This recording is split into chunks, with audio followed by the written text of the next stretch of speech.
Hey everyone, welcome to the channel as I break down the good and the bad of the new Star Wars show, The Book of Boba Fett. Let's talk about it.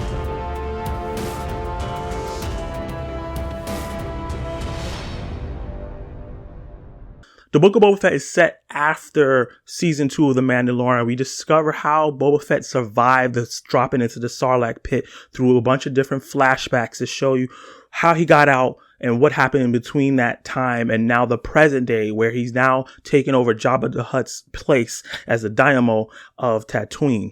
We see him and Fennec Shand struggle as forces outside of their control try to take Tatooine and Mos Espa, the place that they stay at, their home base, because of the spice that's there that they sell. That's kind of a drug, similar like to Dune if you've seen that movie. Let's talk about what I liked about the show, what the good. Boba Fett in the trilogies was mostly a character that was silent, didn't have any lines. He was just a badass that became a fan favorite because of what he did and how he looked. In the show, this character gets to emote, talk, give full emotion, and we get to get a real feel of what kind of person he is. And he's saved by the Sand People, the Tuskens, and they take him in as one of their own and train him in their ways. And that journey as he's starting to grow and becoming their family is an exciting one. And even the way it ends, it hits a bit of an emotional impact.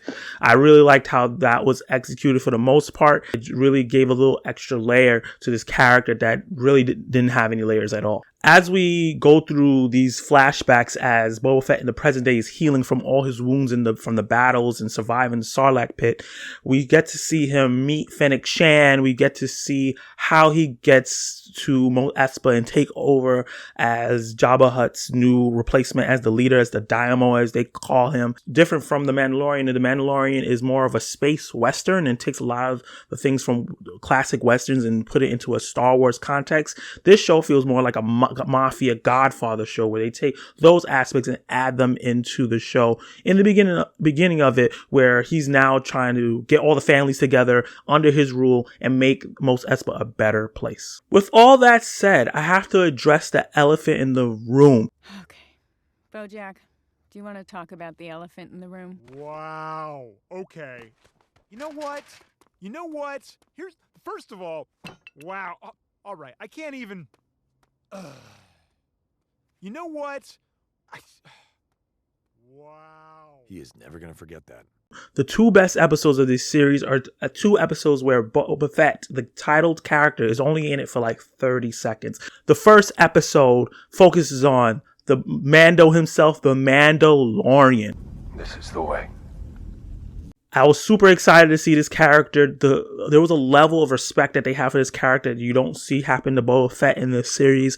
The environments, the world building, the action, everything is taken to another level in the Mandalorian focus episodes. And it made me really excited. Not only really excited for season 3 of The Mandalorian, but also miss season 1 and 2 of The Mandalorian. It made me want to go back and watch those and not really focus on Boba Fett's story or anything that was going on there. I just wanted to see more of this character and everything that was going on. And it was just some of the best Star Wars world building and anything from the movies, animated shows that we've gotten in a long time. And following that was episode 7, an episode that focused more on Grogu, Baby Yoda himself. He's so fluffy, I'm gonna die!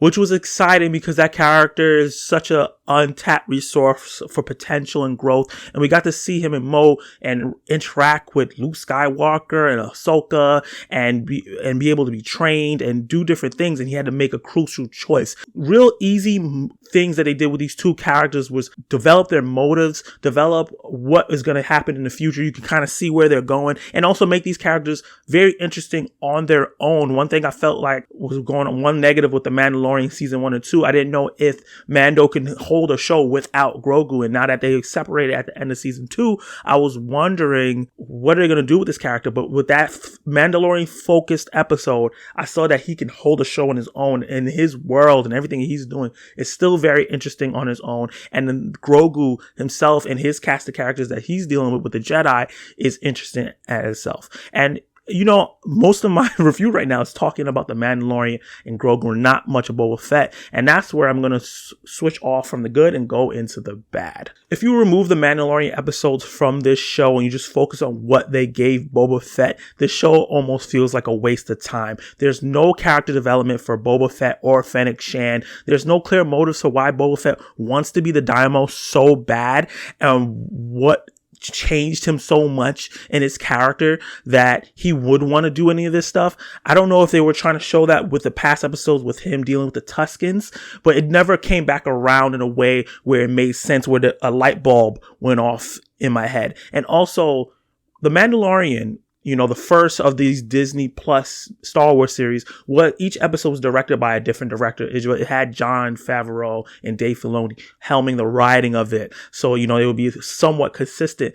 And, it was varying degrees of each episode feeling great. But tonally, these episodes were all over the place, with episode 3 being one of the worst episodes I've seen of anything Star Wars have ever done, movie wise, show wise. And it was directed by Robert Rodriguez, the guy who did Spy Kids, but and other different stuff that was good. But he just did one of the worst chase scenes I ever seen in anything ever.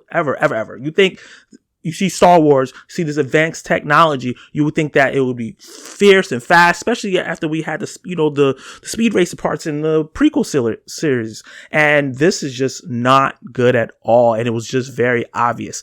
And then right after that, we have episode 4, which was more of a highlight and was really a good build up to the storyline of him becoming part of the family of the Tuskens and what he's doing further. And I was really interested to see where that storyline go. But then it just gets cut off. And then we get to the present day, and now he's trying to control Tatooine, and there's no real clear motive why he wants to do it. There's no interesting overarching plot point for his story specifically that makes me really grasp and really want to see this. And then by having these really excellent Mandalorian and Grogu centered episodes, it made him feel like a side character in his own show. And part of why that happens is because, like I said before, he never states or gives even a little line of why he wants to control Mos Espa, protect Tatooine so much. They kind of give flashbacks of seeing his father leaving, but they never really connect that. And the character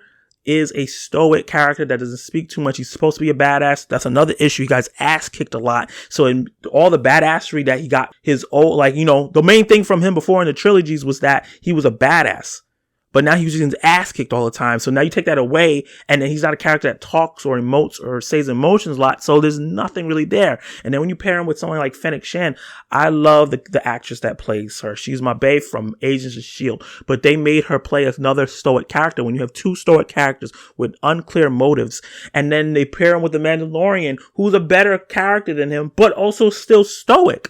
It just, there was nothing for him to play off of or to draw any clear emotion out of to make me care about anything he was doing. And one of the biggest grievances is that the fact that, remember I said in the beginning, one of the things that I like is that this was different because it felt like they were going to be doing like a mafia style storyline with him struggling to keep Mos Espa. And they kind of did that, but they took the mafia elements out really quickly, and it started going into kind of a Western style, which it didn't do it as well as The Mandalorian, and it's going to be continuously compared only because they gave Mandalorian so much focus throughout the season. Even in the finale, there's a part of the finale where Boba Fett leaves to go do something, and in the midst of the whole all-out war that they're having, Boba Fett is The Mandalorian is such a focus of that episode until Boba Fett comes back, and it just was executed so poorly, the storyline and the progression as well. And I'm a casual Star Wars fan. I watch all the movies, but I've never read any of the books, studied the lore, or watched any of the animated series like deeply. I've seen clips and stuff like that. But when I saw Cranston, somebody from the books and the animated series that is a big character and one of the partners of Boba Fett, I got excited because of how the fans got excited. You know, when you watch, if you're a casual Marvel fan and you see hardcore fans get excited for something, you get excited too because you think it's going to be cool. He was okay. You know, he was a badass, but he didn't really do much. And he also, once again, got his ass kicked a little bit further into the series a lot. And then they brought up Cad Bane. When they showed this character, initially, I was like, oh man, this gotta be the big boss. He has a dope look. He does something really devastating as soon as he shows up, and then all the fans are going crazy after that episode airs. I'm thinking, okay, let me go look, and I'm researching, seeing that he has a history tied in with Boba Fett, and he worked with his father, and he trained Boba Fett, so they have this personal connection, and I'm thinking, this is where they're gonna get me. This is where the motives and everything is gonna happen. And then nothing was done with him. He did nothing after that initial episode he was there. He just stood around, kind of looked cool. They had a confrontation. It was done severely poorly. That's not even a combination of words that go together, because it's just so flabbergasting how bad that last episode was. I was shocked, delighted, and frustrated with everything that happened with that finale. I was hoping that they would tie this up in a neat bow and find a way, but they brought Robert Rodriguez in again. Why? To do the finale after he did a terrible job. And obviously they filmed this out way before any fan reaction, so they didn't know or see that maybe his episode that he did was poor, but it was just another sloppy episode here. Characters just making dumb fighting decisions, shooting against things that clearly is not working, but then when they have an opportunity to take it, they don't. Boba Fett having a trump card that he should have just used in the beginning, because the first 20 minutes of that finale was them worrying about how they were going to fight I don't even know what the villains' names were. They weren't even impressive and important. It's just, everything was just severely disappointing for me in this show. It felt like I wasted my time. With The Mandalorian, at least it felt like a really good Saturday morning cartoon.